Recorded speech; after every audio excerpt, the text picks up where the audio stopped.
quero que você nessa noite receba com alegria, aplauda o Senhor Jesus pela vida do Arthur, diácono Arthur, que vai estar ministrando a palavra do Senhor nessa noite. Aplauda o Senhor Jesus pela vida dele.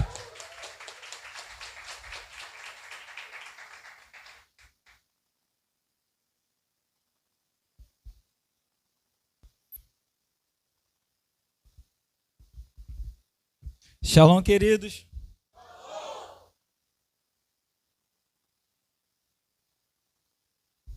Tem que botar um fundo musical, né? Senão não tem ninguém para tocar hoje. Motivo de muita alegria estarmos aqui em comunhão. Só abaixa só um pouquinho para mim no retorno, que aqui está alto o fundo. Essa semana que passou foi me dada a oportunidade de, pela primeira vez, estar ministrando para toda a igreja. É de fato a primeira vez que eu prego. A outra vez que eu tive a oportunidade foi uma ministração, mas foi mais um bate-papo com os jovens, então hoje é a primeira vez. De qualquer maneira, quero agradecer ao bispo e pai pela confiança e responsabilidade, porque sabemos que estar nessa posição de trazer uma mensagem, pensei que nunca ia chegar a minha vez. Benção. Estar nessa posição é uma posição de grande peso e responsabilidade. Não somente pelas pessoas que vão ver essa palavra, mas pela mensagem que a gente vai receber hoje. E hoje o tema da mensagem que a gente vai falar é aonde está o nosso coração. Quero desde já dizer que antes dessa mensagem chegar ao coração de vocês, e ela passou por mim, eu filtrei ela e recebi tudo que foi dito aqui. De maneira que grandes coisas eu irei aplicar na minha vida. O versículo que eu quero ler se encontra em Mateus 6, não precisa abrir não, vou ser bem rápido. O versículo 19 ao 21. Não ajuntem riquezas aqui na terra, onde as traças e a ferrugem destroem, e onde os ladrões arrombam e roubam. Pelo contrário, ajuntem riquezas no céu, onde as traças e a ferrugem não podem destruí-las, e onde os ladrões não podem arrombar nem roubá-las. Pois onde estiverem as suas riquezas, aí estará o seu coração. Espírito Santo, queremos te pedir nesse momento, Pai, que o Senhor tire de nós toda distração, Pai. Que nesse momento nós venhamos ouvir e assimilar tudo que for dito, Pai. Que não seja eu, o Arthur, o filho do bispo, o filho do pastor, que não seja por mim, Pai, mas que seja pela Tua presença nesse lugar.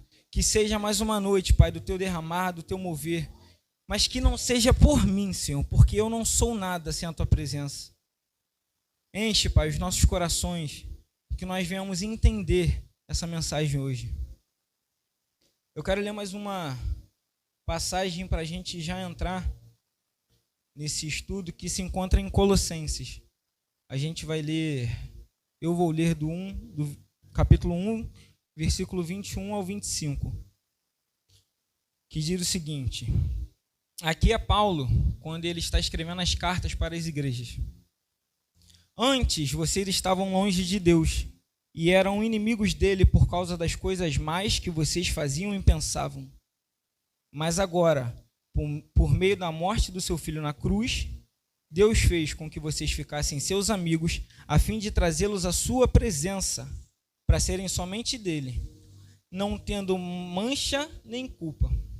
Mas é preciso que vocês continuem fiéis, firmados sobre um alicerce seguro, sem se afastar da esperança que receberam quando ouviram a boa notícia do Evangelho. Foi desse Evangelho que eu, Paulo, me tornei servo. Repita comigo, servo. E é esse Evangelho que tem sido anunciado ao mundo inteiro. Agora, Paulo, eu me sinto feliz pelo que tenho sofrido. Repita, sofrido. Por vocês, porque eu sofro no meu corpo, pela igreja, que é o corpo de Cristo. Está ajudando a complementar os sofrimentos que Cristo sofreu por vós. E Deus me escolheu para ser servo, repita, servo da igreja.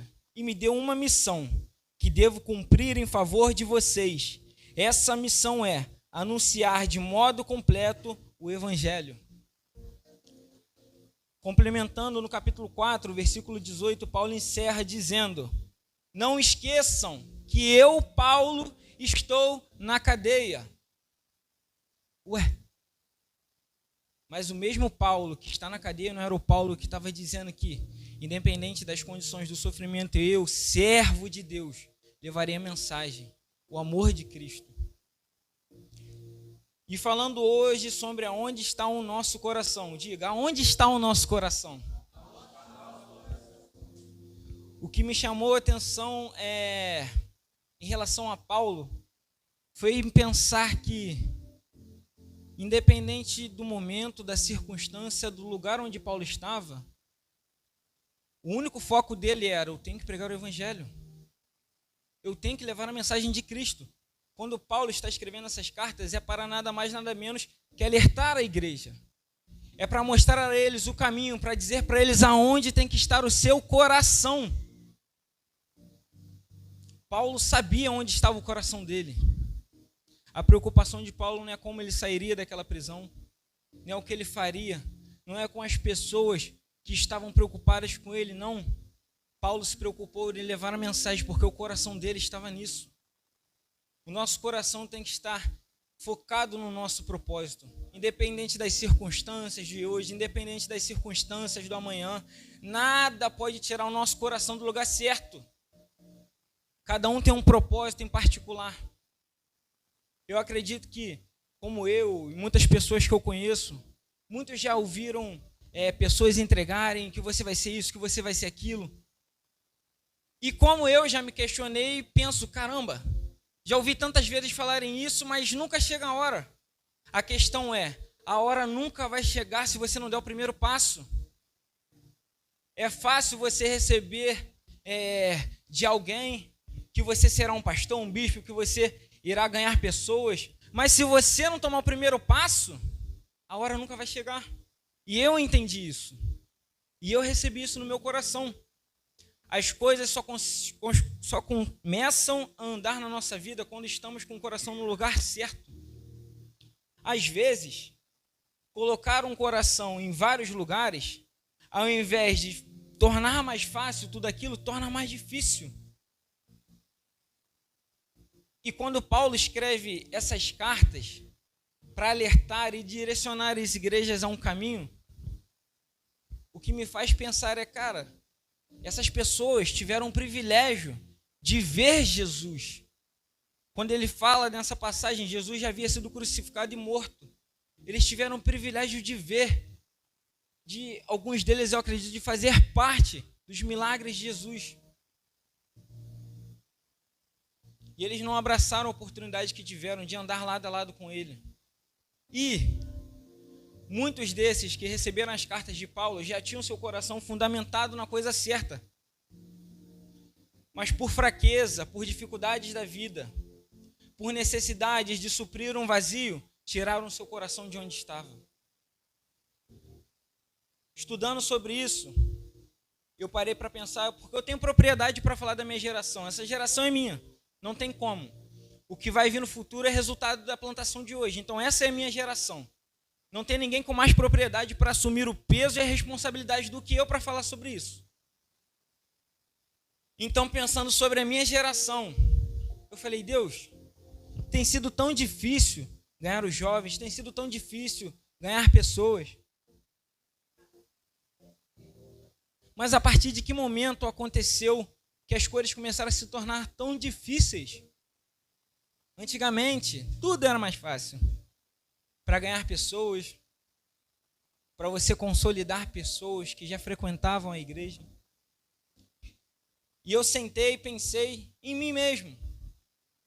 E entendi que nós estamos vivendo na geração da distração, onde tudo é fácil e tudo é bom. Arthur, onde você quer chegar nessa mensagem, falando sobre a nossa geração, sobre onde está no nosso coração? Você vai entender. Você vai entender. Estamos na geração da distração, onde tudo é bom e acessível. Quando eu digo que tudo é bom e acessível, eu quero trazer você o pensamento do nosso dia a dia. Eu, algumas vezes, sou jovem, irmão. Estou na fase de quebrar cabeça, de correr atrás, de pensar o que eu quero no meu futuro. Eu estou na minha fase de querer ganhar o mundo. É aquela fase que eu quero abraçar tudo e todos e ao mesmo tempo não consigo nada. Essa é a fase que eu estou vivendo. E eu parei e pensei, Deus, por que tem sido tão difícil eu me colocar em algo e embalar? Por que tem sido tão difícil? E eu entendi. A geração da distração tem sido essa. Muitas pessoas, muitos jovens, têm sentido uma fome. Se vocês soubessem, uma fome insaciável. E por não terem sido fundamentados antes de chegarem à cidade, eles não têm a ciência com que se alimentar. E porque tudo é bom e acessível. Hoje, um jovem que ele não sabe o que fazer para saciar essa fome, o que ele faz? Ele abre as suas redes sociais, ele entra na internet, ele busca qualquer coisa que possa saciar a sua fome momentânea. E isso não só para os jovens, isso para todos nós. E eu, beleza, entendi, Deus. Tá, mas o que eu vou fazer com isso? Aonde o Senhor quer me levar com isso? E eu comecei na academia há algum tempo já, vai fazer 3 meses, dá para ver, né? E conversando na academia, eu ouvi 2 pessoas conversando, Mário, um colega, com outra pessoa, e me interessei pelo assunto deles. Não cheguei a me intrometer na conversa, mas fiquei próximo ouvindo. E eles estavam falando, um deles é um personal formado já, sobre a forma com que o corpo utiliza dos nutrientes e vitaminas para se manter. E eles estavam falando sobre um relato que teve, isso fora do Brasil, de um homem que sofreu de obesidade mórbida e ficou 1 ano sem comer nada, somente alimentação líquida. Isso me chamou a atenção. Vocês vão entender o porquê. Falei, cara, 1 ano sem comer, isso é impossível. O corpo não resiste, ele deveria morrer. Isso é um fato. E eu falei, beleza. Pedi para entrar no assunto. Pô, o que vocês estão falando aí? Estou interessado. Ele, não, estou falando isso. Eu entrei no assunto. E eles começaram a falar. Falei, poxa, mas o que foi que aconteceu que esse homem não morreu? Qual foram as medicações, o que ele tomou? Eu fiquei muito curioso. Ele falou, cara, ele não tomou simplesmente nada além de alimentação líquida. Falei, líquida? Beleza. Fui para casa e fiquei indignado com aquilo. Pesquisei, nada. Aí voltei para o trabalho na segunda-feira e falei, cara, eu tenho alguma coisa que eu preciso entender, eu vou aplicar isso. Pesquisei e cheguei, por base da ciência, em um entendimento. O corpo humano, ele consegue resistir um certo tempo sem se alimentar, sem ingerir comida. Por quê? A gente já tem vitaminas, nutrientes, ingerimos carboidrato, proteína, tudo isso, cores que nos sustentam. Então, se a gente ficar 1 dia com fome, beleza, 2 dias com fome, 1 semana.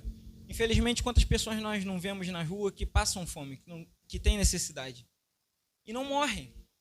Eu falei, beleza, estou começando a entender o que Deus quer falar aí. Tá, mas ele viveu só de líquido. Daí eu tive um outro entendimento. O corpo humano está disposto a se manter, porque ele já tem condições de se segurar por um certo tempo de nutrientes e proteínas. Mas, sem líquidos, nós não podemos sobreviver por muito tempo. O homem morre de fome. Não morre de fome, mas ele morre de sede. Eu falei, beleza. Acho que eu entrei no caminho certo. E por que nós estamos vivendo na geração da distração, irmãos? Onde tudo é acessível e bom. A verdade é que as pessoas têm sentido uma fome insaciável e não sabem com o que suprir. E o que elas fazem? Enchem a barriga de comida, besteira, salgadinho, fandango, cheetos, qualquer coisa. E no outro dia estão com fome. Mas elas não morrem, porque elas estão cada dia mais se mantendo das coisas, perdão a palavra, das porcarias que têm sido oferecidas. Dos conteúdos de coach, essas coisas, Deus que me perdoe. E elas vêm se alimentando de pouquinho em pouquinho, o que não leva elas à morte. Mas existe uma água que se chama água da vida, que o homem não é capaz de viver sem ela. O homem não tem poder para sustentar sua vida sem ela. E foi aí que eu entendi. Não adianta nada acharmos que estamos indo bem, que vamos nos sustentar, que somos o cara, e vou comer um pouquinho, vou ficar forte, vou comer um pouquinho. Mas, irmão, sem água você não é ninguém. Eu não dou uma semana para você ficar uma semana sem beber água. Ah, mas teve gente que conseguiu. Beleza, a intimidade dele com Deus é show de bola. Podemos viver nos alimentando de pouquinho em pouquinho, saciando sempre que a fome vem. Mas nós também temos a oportunidade de viver uma vida saciável pela presença. Quando Deus fala que Ele tinha uma água que mataria de vez a sede das pessoas, Ele não estava falando de algo visível, nem palpável. Ele estava falando de si mesmo. Ele estava falando da graça, da presença. Ele não queria nada mais, nada menos do que fazer com que as pessoas entendessem que Ele era o caminho. E a questão é, a nossa fome só tem vindo porque nós não estamos com o coração no lugar certo. As dificuldades, os problemas, só tem vindo porque não estamos com o coração no lugar certo. Tem vários exemplos de pessoas na Bíblia que colocaram o seu coração no lugar certo em Deus e prosperaram. Davi, se Davi tivesse com o seu coração pautado somente nas riquezas e bens que o rei poderia oferecer a ele, ele não teria matado Golias. Ele questiona sobre o que vocês estão falando quando seus irmãos estão conversando. Quem é esse filisteu que acha que tem poder para falar do meu Deus? Eu irei contra ele, batalharei e vencerei, derrubarei esse gigante. O nome de Deus será exaltado sobre esse lugar novamente. Ele batalha pela honra. Davi tinha o seu coração baseado no lugar correto. E Davi questiona depois: e o que o rei oferecerá para aquele que derrotar o gigante? E eles falam: riquezas, a sua filha e a sua família não pagará impostos. Mas eu tenho certeza que o mesmo Davi, que tinha o seu coração pautado em Deus, quando derrotou o leão, derrotou o urso, era o mesmo que foi focado em matar o gigante.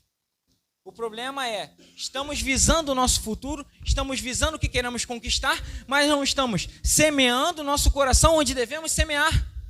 Não estamos depositando a nossa confiança no Senhor.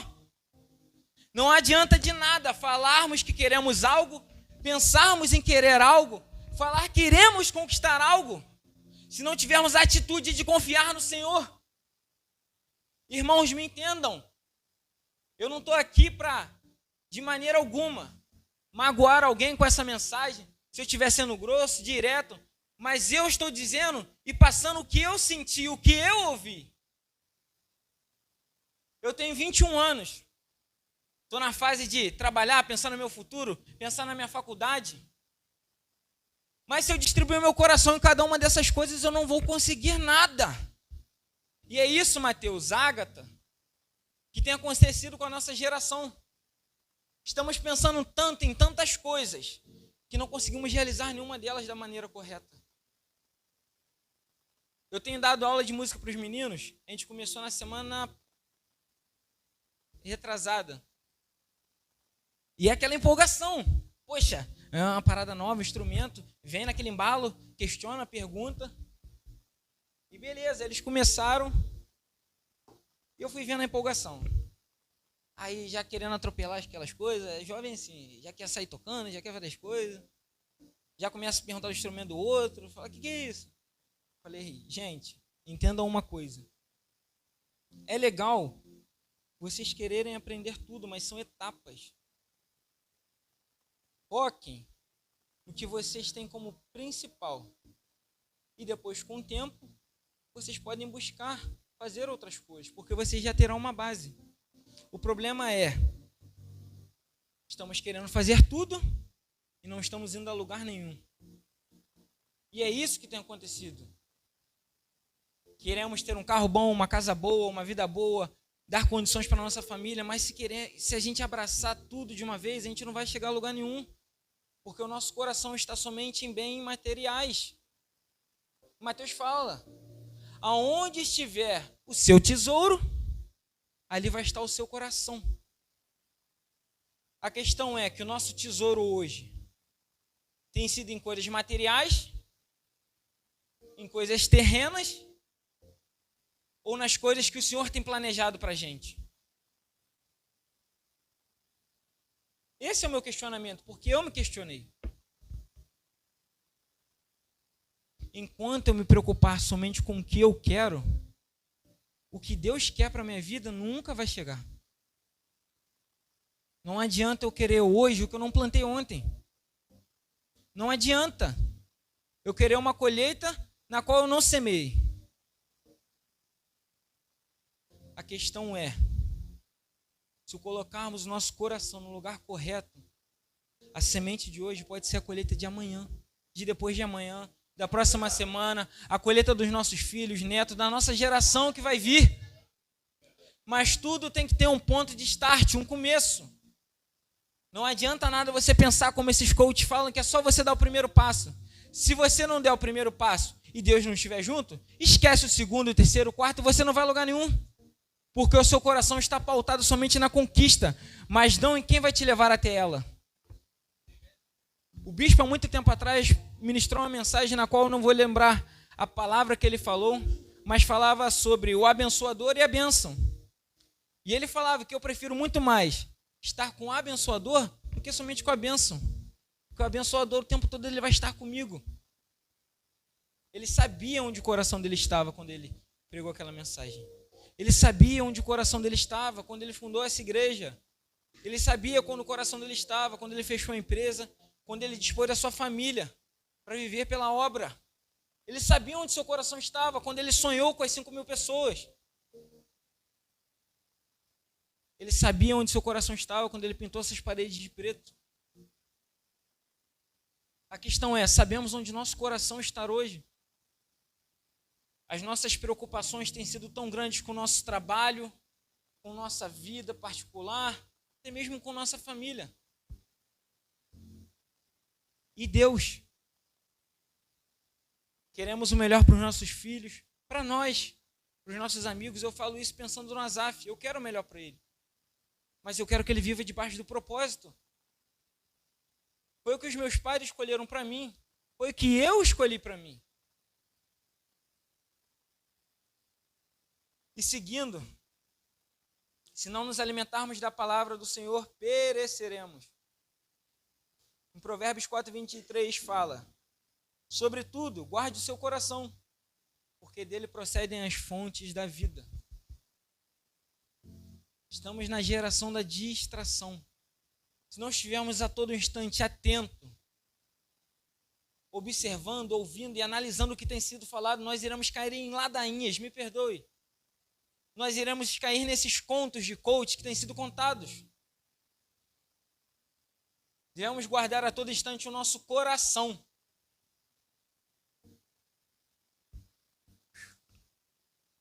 Aleluia.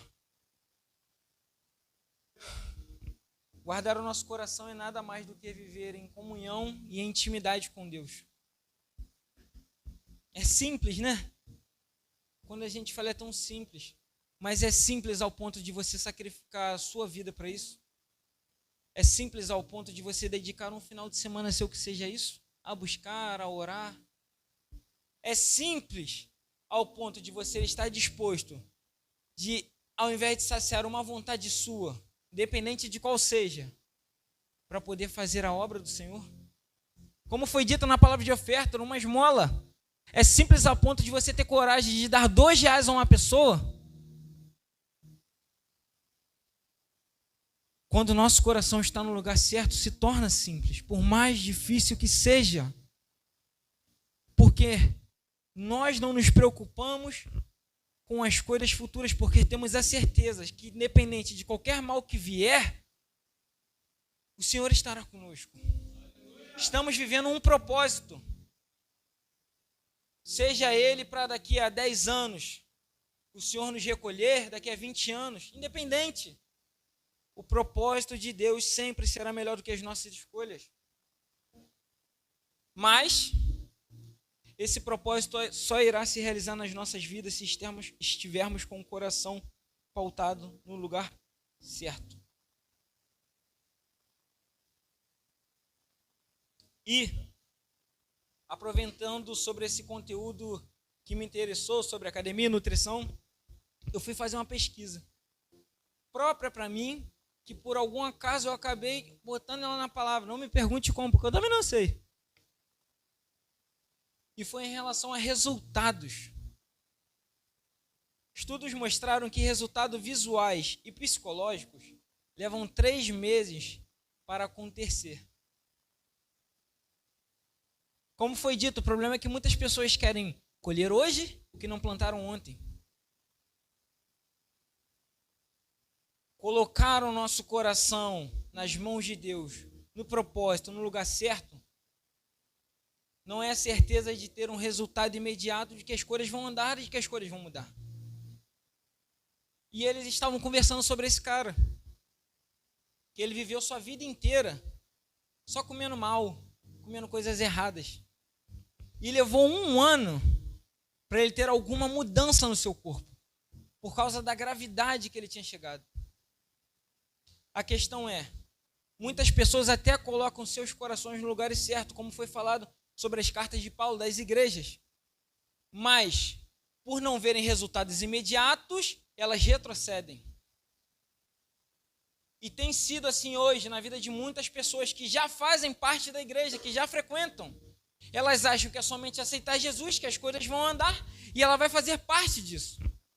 Ah, se fosse fácil assim. Se fosse só aceitar Jesus, os problemas sumiriam. A gente já tinha chegado aos 5.000 em 1 ano. Se fosse um passe de mágica, se fosse só comprar um cursinho, como seria fácil? A questão é que os resultados só vêm baseado na sua constância. Repita, constância. Constância é nada mais do que você dedicar sua vida dia a dia a fazer algo. A academia é assim. Você vai um dia, vai outro, vai 1 semana, 2 semanas, 3 semanas, em 1 mês você para. Que resultado você quer retirar disso?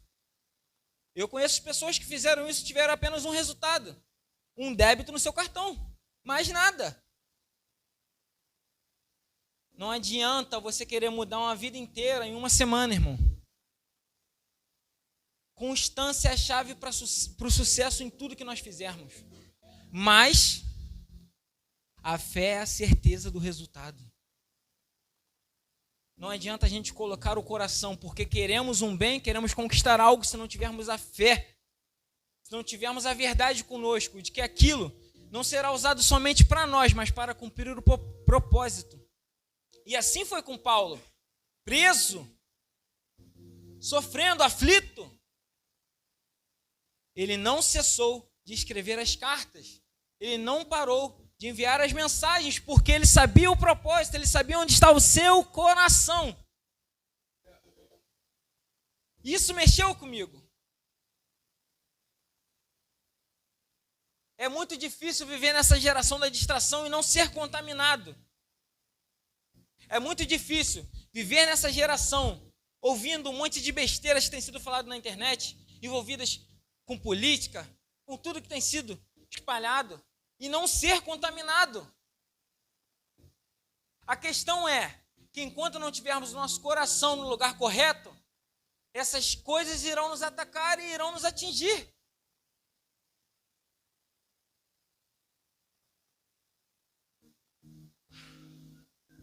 Hoje pode ser o dia da mudança em muitas coisas da nossa vida. Mas o nosso resultado não vai ser amanhã. Sinto lhe dizer. Não, o nosso resultado pode não ser semana que vem. Não. O nosso resultado pode ser daqui a 1 ano, talvez. A questão é, você está disposto a ser constante? Você está disposto a cada dia buscar mais ao Senhor, se entregar? A cada dia mais sacrificar a sua vida ao Senhor? Resultados severos exigem esforços severos. Quando Moisés pede para ver a presença de Deus, quando ele pede para ver, ele sabia o risco que ele estava correndo. Ele sabia que ele poderia até mesmo morrer. Mas o coração dele estava, Pai, que eu morra. Eu só quero poder saber como é a tua presença, Pai. Eu só quero sentir que estar perto de ti, ver um pouco da tua glória. Quando Moisés encaminhou o povo, no começo ele não sabia onde estava o seu coração. Quando Josué, eles não sabiam onde estava o coração deles. E o que Deus faz com Moisés? Leva ele para longe. Por quê? Moisés quis entrar no seu propósito antes do tempo necessário. E o que Deus faz, filho?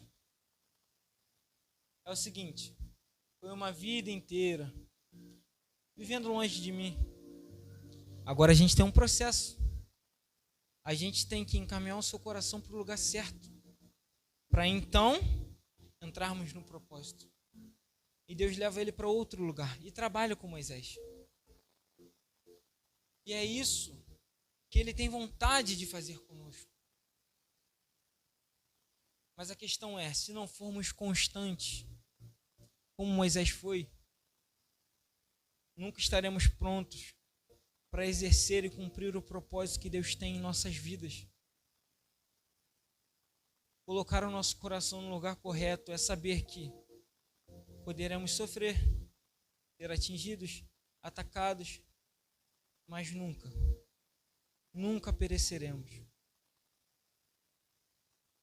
Colocar o nosso coração de forma mais, vamos dizer assim, do povo, colocar a nossa cara a tapa. É saber que podemos estar dando um amor hoje, esticando um braço, mas amanhã não teremos a mesma reciprocidade. A questão é que o propósito vai muito além do que pensamos e esperamos. Porque não é para nós, é para Ele. Se o propósito fosse para a gente escolhia o que faríamos. A gente escolheu o que a gente iria querer viver. Ah, eu quero ser diácono, quero ser pastor. Esse é o meu propósito. Não entendemos realmente qual é o propósito de viver para Cristo. Se eu perguntasse, ou melhor, se Deus hoje chamasse você e te fizesse esse questionamento: filho, onde está o seu coração? Faz tanto tempo que eu não te vejo. Faz tanto tempo que eu não sei o que é falar com você. Já passou pela sua cabeça que Deus poderia fazer essa pergunta para você? Onde está o seu coração? Já tem tanto tempo que Ele não te vê no seu secreto, não te vê no seu quartinho, no seu banheiro. Como eu faço? Eu apago a luz do banheiro, fico lá sozinho e sai para lá, bicho papão. É o meu momento de intimidade com Deus, quando sou somente eu e não tem nada tirando a minha atenção. Porque o meu coração está baseado somente no propósito, que é levar a palavra, que é alcançar pessoas, que é ajudar pessoas, que é ganhar jovens, que é ganhar Nova Marília, seja qual for o propósito. E muitas das vezes, até mesmo nós, eu me uso como exemplo para isso. Já estamos no nosso propósito e ao invés de avançarmos, temos ficado estagnados. Hoje é momento de avançar. Hoje é o momento de darmos mais um passo em direção ao nosso propósito.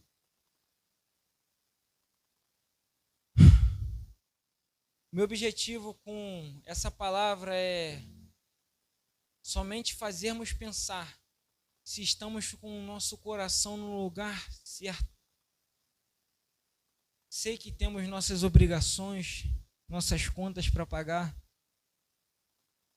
mas enquanto essas coisas tirarem a nossa atenção e o nosso foco do propósito, nem nós, nem elas vão andar. Enquanto não conseguimos aprender a entrar por essas portas e se desligar de tudo que está lá fora, nunca sentiremos verdadeiramente a presença de Deus. A presença de Deus pode ser para alguns apenas um arrepio, mas eu quero mais. Eu não quero só sentir um arrepiozinho. Se eu quero só isso, eu saio sem camisa e vou pro frio chovendo.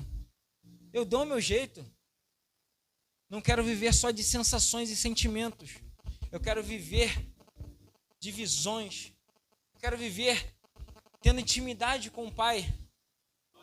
Eu não nasci para viver nesse mundo, sabendo que daqui a um tempo eu viverei na eternidade e vivendo aqui só para sentir arrepio. Irmãos, chega de entrar por essas portas se preocupando com a sua conta, com o seu trabalho. Chega!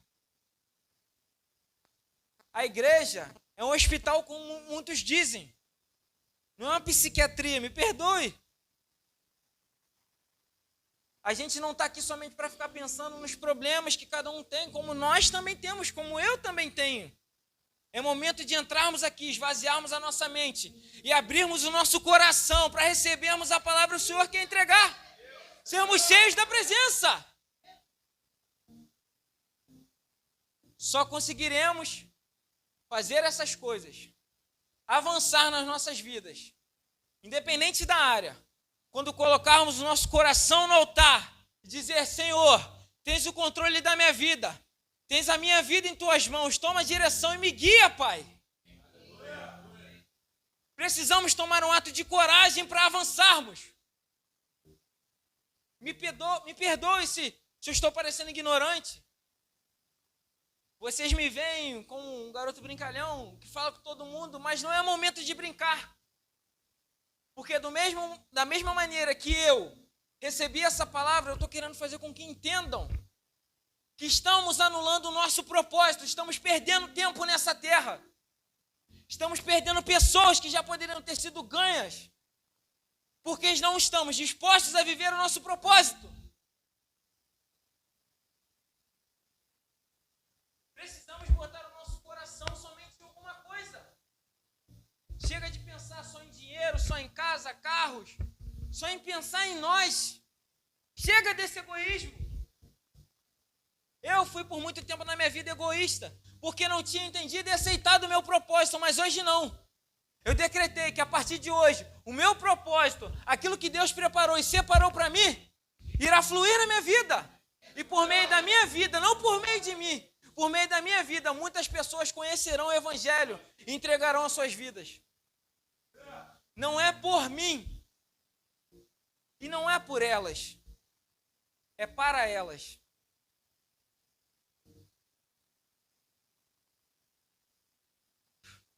Se a nossa ideia fosse somente ocupar cadeiras,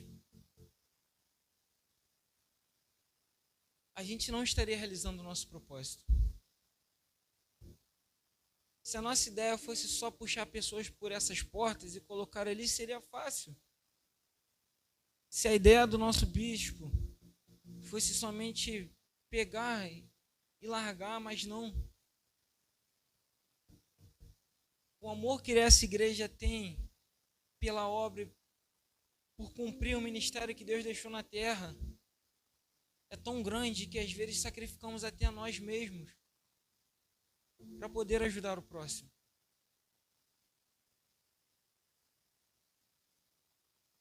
Se a ideia fosse fazer como muitos têm feito e somente lotar a igreja com pessoas porque estão com o coração no lugar errado, ao invés de consolidar, cuidar, dar direção,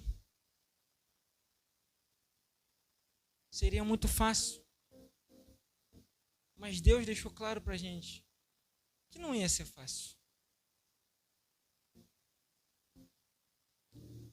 E se for fácil, qual seria o prazer que nós teríamos em fazer isso? Se fosse fácil, eu acho que o amor de Jesus não teria sido tão válido como foi quando ele morreu por isso.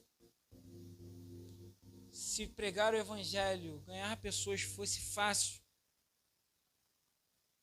acho que Josué não teria sentido o peso que é assumir o cargo que Moisés tinha. Se fosse fácil, qualquer um pegaria e faria. Mas tem um peso, uma responsabilidade. E muitas das vezes não vemos isso. Como eu disse, aonde está o nosso coração? O nosso coração hoje está como o de Paulo, dispostos a pregar o evangelho numa geração a qual podemos até mesmo ser presos, dependendo do que falarmos. Estamos com o coração como o de Paulo? A ponto de falarmos a verdade sabendo do risco que corremos? Por muito tempo eu não estive com o coração como o de Paulo. Mas eu entendi que existe algo maior, algo que vai além de mim, algo que vai além do que eu imagino. O que eu quero dizer para você é que por mais que o seu coração não esteja no lugar certo, ou que ele estivesse, mas você voltou atrás, existe uma oportunidade hoje de você começar de novo.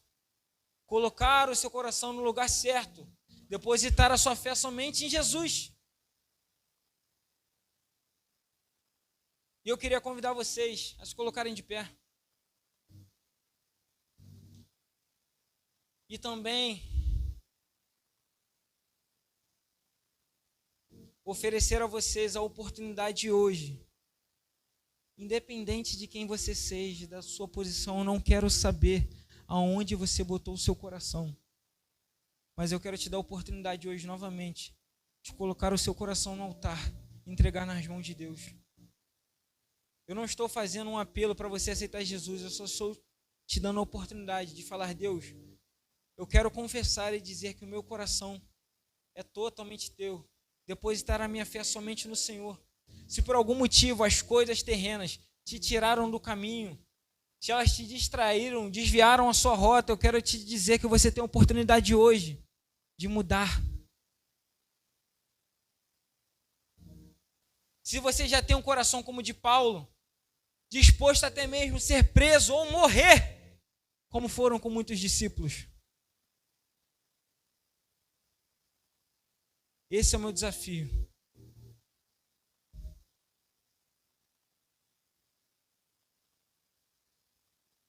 Se todos têm um coração no lugar certo, amém.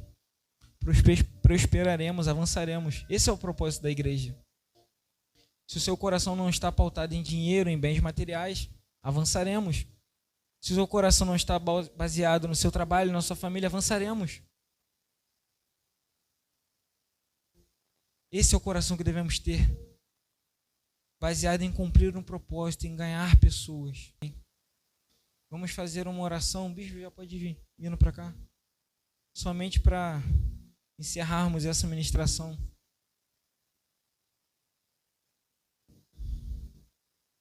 Senhor, queremos te pedir, Pai, somente perdão por nossas falhas, pelos problemas que temos levado ao Senhor. Te pedir, Pai, que a cada dia nos sustente, nos dê força, nos alimente e traga ao nosso entendimento que o Senhor tem algo maior na nossa vida para agir.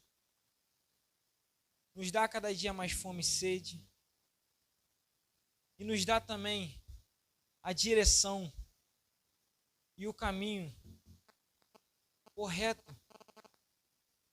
E nos toca cada dia para sabermos que estamos ainda nesse caminho, com o coração no lugar certo.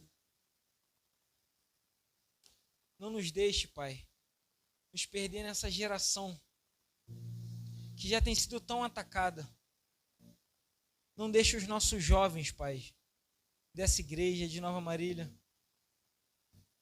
se perderem, Pai.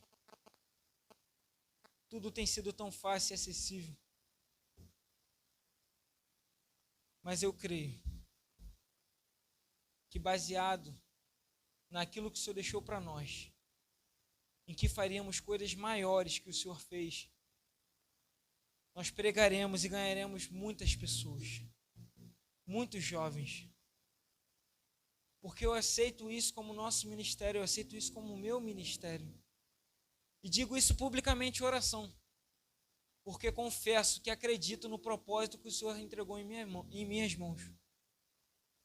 Derrama sobre essa igreja a cada dia um novo, Pai, um renovo, que ela seja cheia, que ela seja tomada a cada culto, que as pessoas venham conseguir e aprender a entrar por essas portas e deixar tudo lá fora para buscar somente ao Senhor.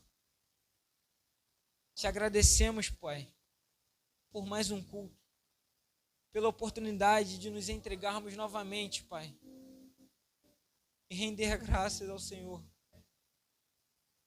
Te agradecemos, Senhor, por estar conosco mais uma vez, por nos dar a oportunidade de cada dia, Pai, de dizer que te amamos. Não deixe a nossa igreja se perder, Senhor. Não deixe o nosso ministério acabar. Nós sabemos que quando o Senhor fundou essa pedra aqui, o Senhor tinha um propósito. E nós acreditamos que esse propósito vai se realizar em Nova Marília, Pai, em Magé. Essa igreja vai mudar a região em que ela está, Pai. E não é somente mudar coisas visíveis, materiais, mas é mudar pessoas, mudar famílias. Porque esse é o nosso propósito. Então nos sustenta e nos dá força, Pai, para seguir a cada dia mais. Em nome de Jesus, amém. Amém.